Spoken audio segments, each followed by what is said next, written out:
कमर साहब अस्सलाम वालेकुम शाम साहब। ये जो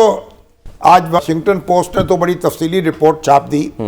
और हम भी ये देख रहे हैं कि यहाँ ऐसे लोग निशाना बनाए जाते हैं जो तारीख आज़ादी है कश्मीर से जुड़े हुए हैं या यहाँ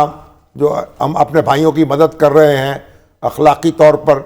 या सफारती तौर पर या सियासी तौर पर उनको कत्ल किया जाता है, निशाना बनाया जाता है स्लीपर सेल्स के जरिए। और ये जो है ये रविश जो है हम किस तरह इसका सद्भाव कर सकते हैं और किस तरीके से ये इंडियन एजेंसीज जो हैं उनको एक वापस धकेल सकते हैं, लगाम डाल सकते हैं।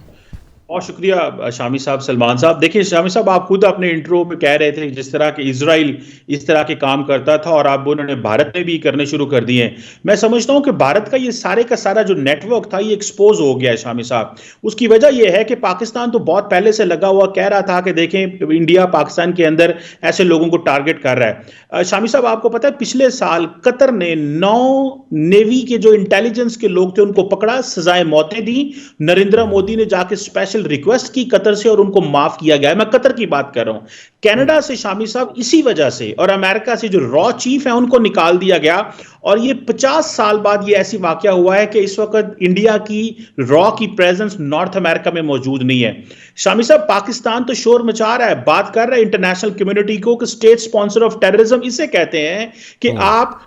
किसी किराए के कातिल को पकड़ते हैं और दूसरे मुल्क में जाके सिस्टमैटिकली कत्ल करना शुरू कर देते हैं। शामी साहब, पाकिस्तान तो अपनी बात कर रहा है लेकिन आपको पता है कि मालदीव्स के अंदर अभी वॉशिंगटन पोस्ट की कल की रिपोर्ट है कि इंडिया नहीं चाहता था कि मौजूदा सदर प्रेसिडेंट मोहम्मद मुइज़्ज़ू आए और वो फॉर्मर प्रेसिडेंट नशीद और साले को लेके आना चाहते थे और उस सिलसिले में $6 मिलियन,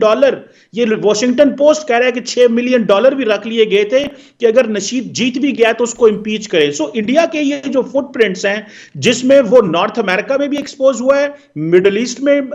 शामी साहब एक्सपोज हुआ है और साउथ एशिया में इस वक्त बांग्लादेश के अंदर इंडिया आउट कैंपेन चल रही है। सो अभी देखना यह है कि इंटरनेशनल कम्युनिटी को particularly north America, Canada, America और यूरोप को देखना है कि क्या वो एक ऐसी रियासत जो दूसरे मुल्कों में हुकूमतें भी गिराना चाहती है, वहां पे लोग उनके बारे में कैंपेन्स भी चला रहे हैं कि यहां पे निकलें और अब ये कनाडा और अमेरिकन को मार रहे हैं वहां पे जाके, क्या ऐसी रियासत के साथ ऐसे ही ट्रीट करना है जैसे वो कर रहे हैं? और इसके ऊपर इंटरनेशनल लॉ मौजूद है, लॉ ऑफ ट्रीटीज मौजूद है, बाकी जो बैनुल-अक़वामी कवानीन मौजूद हैं, लेकिन अभी भी उस तरह डिसीजन नहीं लिए जा रहे जिस तरह लेने की जरूरत है। कतर से तो माफी मांग के आ गए, 9 लोगों को छुड़वा के लेके आ गए और आपको पता है शामी साहब, पिछले साल जब मोदी साहब यूएन गए तो अजीत डोवल के बारे में न्यूयॉर्क की कोर्ट ने अरेस्ट वारंट निकाल दिए जिसकी वजह से अजीत डोवल न्यूयॉर्क ना जा सके। सो इस वक्त अमेरिका इंडिया को एक बड़े पैमाने पे इस तरह एंगेज कर रहा है कि आप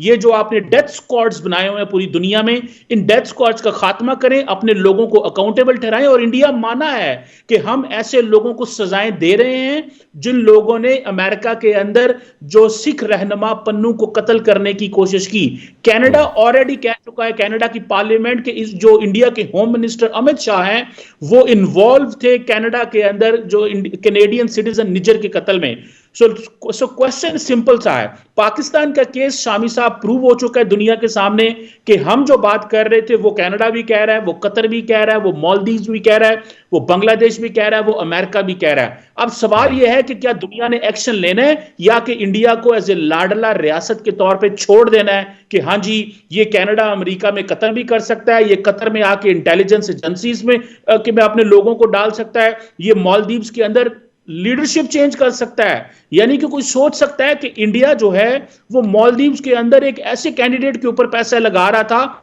और इंडियन एम्बेसडर इन्वॉल्व थे इस चीज में, और ये वॉशिंगटन पोस्ट की रिपोर्ट है, ये मैं और आप नहीं कह रहे। सो इंटरनेशनल सर ये बताएं पाकिस्तान जो है वो फिर अपना सफारती सतह पर क्या असर रसूख इस्तेमाल करेगी, क्योंकि आज खबर आई ना कि वो पाकिस्तान 8वीं मरतबा 2 साल के लिए सलामती काउंसिल का गैर मुस्तकिल रुकन जो है वो भी बन गया है। तो ये जो फोरम्स हैं इनको कैसे इस्तेमाल किया जा सकता है और किया जाना चाहिए? ये सलमान साहब बड़ा अच्छा सवाल किया। पाकिस्तान जब 2 साल का नॉन परमानेंट मेंबर बन गया यूएन सिक्योरिटी काउंसिल का, इसके साथ ही पाकिस्तान जो कमेटी है जो Islamic state and al Qaeda sanctions committee है उसको भी चेयर करेगा, उसको भी मेंबर बनेगा। तो अब पाकिस्तान के पास ये सीधी सी बात है कि पाकिस्तान अब मसले को हाईलाइट करे कि अफगानिस्तान के अंदर जो इंडियन डीप स्टेट है वो किस तरह टीटीपी को फंड कर रही है। टीटीपी एंड अलकायदा ऑलरेडी बहुत ज्यादा करीब है और अफगानिस्तान की जो सरकार है वो इनको पनाह दे के रखी हुई है। अब पाकिस्तान के पास सिर्फ नॉन परमानेंट मेंबर के साथ साथ ये जो Islamic state and al Qaeda sanctions committee का मेंबर बना और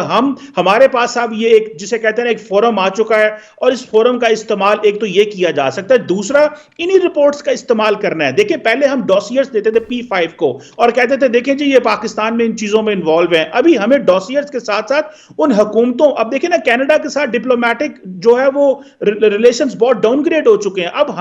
हमारा केस तो बड़ा क्लियर है, हमारा केस तो बहुत आसान हो चुका हुआ है कि अब अमेरिकन अगर इंडिया के नेशनल सिक्योरिटी एडवाइजर के वारंट निकालते हैं तो हमें ज्यादा मेहनत करने की नहीं, हमें सिर्फ कंसिस्टेंसी चाहिए, कॉन्टिन्यूटी चाहिए और अपने केस को जो है वो लेके चलना चाहिए। हमारा प्रॉब्लम यह है कि हम इस मसले को कंटिन्यूसली परसू नहीं करते। इंडिया शामी साहब दुनिया के जिस लीडर से मिलता है उस प्रेस कॉन्फ्रेंस के अंदर पाकिस्तान का वो जिक्र जरूर करते हैं कि जी पाकिस्तान से हमें ये मसला है, पाकिस्तान से वो मसला है। हमारा प्रॉब्लम यह है कि हम दुनिया की जब लीडरशिप से बात करते हैं तो हम कॉन्टिन्यूसली ना तो कश्मीर को उस तरह रेफर करते हैं और ना हम ये जो इंडिया की इन्वॉल्वमेंट है, हमारा जब देखते हैं कि जी बलोच मिलिटेंट ऑर्गेनाइजेशंस को फंडिंग की जा रही है, टीटीपी को फंडिंग की जा रही है और अफगानिस्तान के अंदर इस वक्त ह्यूमैनिटेरियन सपोर्ट के नाम पे जो पैसा डाला जा रहा है, असल मकसद वहां पे जो उनके जो इंस्टॉलेशंस थी, उनके जो एसेट्स थे उनको कंटिन्यूअसली सपोर्ट करना था। मैं समझता हूं कि हमारे पास अब प्लेटफॉर्म बहुत अच्छा है, अगर हम डिप्लोमेटिकली अपने केस को रख सकते हैं। इसमें